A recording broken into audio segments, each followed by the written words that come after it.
ciwo da za a kira shi malaria da typhoid babu. Ko dai mutum yana zazzabin malaria ko mutum yana zazzabin typhoid.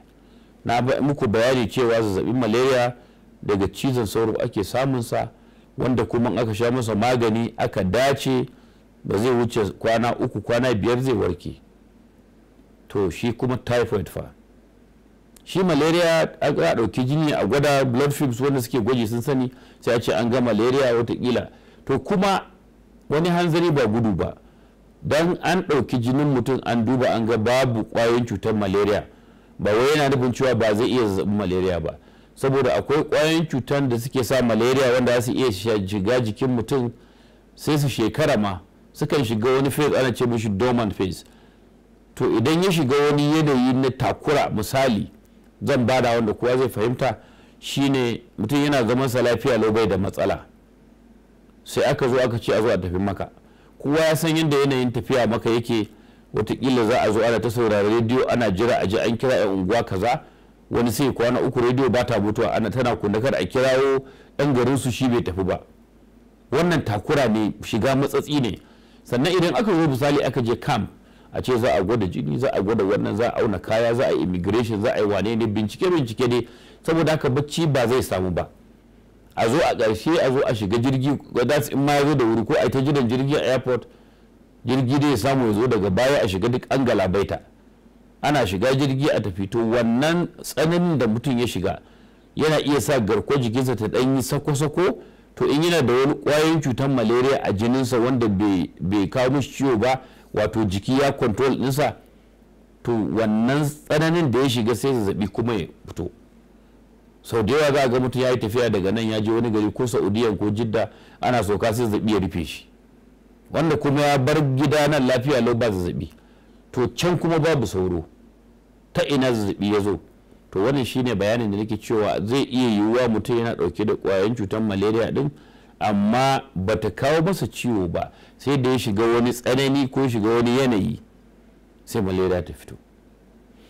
Shi typhoid ciwo ne wanda kwayoyin cuta nau'in bacteria suke kawowa, kuma shi bature yana cewa ko kuma a likitance ana cewa typhoid ana cin abinci ne da kwayoyin cutar, misali fecal-oral. Sannan wanda suke dauke da kwayoyin cutar typhoid takan yi tasiri har ta fita a bayan gidansu. Saboda haka in aka ce a likitance fecal-oral, wato daga bayan gida abu ya zo ya shiga baki, shine oral baki, fecal bayan gida feces. To yanzu mutane kashi suke ci kenan ko ya haka soma? A tambaya, ba kashi ake ci ba. Abin da yake faruwa shine yanayin rayuwarmu, yanda ake zuwa bayan gida da sauran bayan gari da sauransu a barkatai, kada zuwa gonakai ko bakin ruwa ko ina ne, mutane kowa ya tsuguna inda ya samu bayan gida zai yi. A lungu da an samu dan lungu ko wani gida ba a gama ba, kowa ya shiga bayan gida zai yi. Wata kwata ce wani waye bayan gida za a yi a gurin. Idan damuna ta sauko, duk wannan bayan gidan ruwa zai wanke shi sai tafi da shi kogi ko bingi ko wani abu.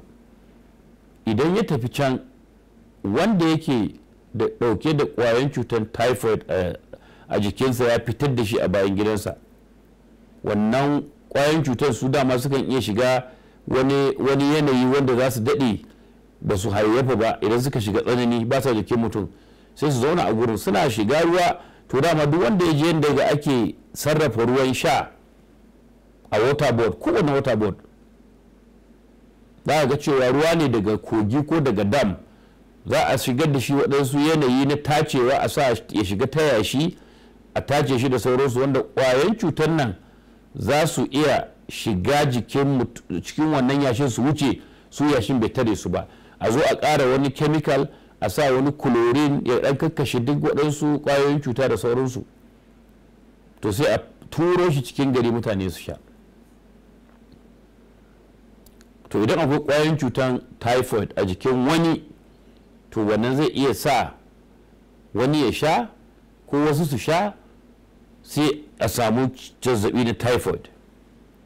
Sannan kuma idan mutum misali yana dauke da ƙwayar cutar typhoid, sai ya je bayan gida, ya zo ya tsarki misali bai wanke hannun shi kwarai da gaske ba, ƙwayoyin cutar nan za su iya makalewa a hannunsa, wanda idan ya zo ya taba abinci ko kuma ya gaisa da wani ko ya kama kofa ya bude, wani shi ba zai kama kofar ya bude, ƙwayoyin cuta zai iya koma hannun wancan. ya zo ya ci abinci bai wanke hannu ba sai su shiga, dama fiko oral din kenan.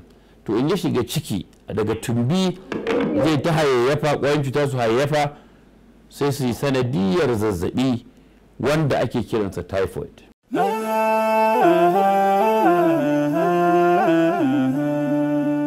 Haske mai leƙa gidan kowa Afirka TV. TV3 tafarkin rayuwa.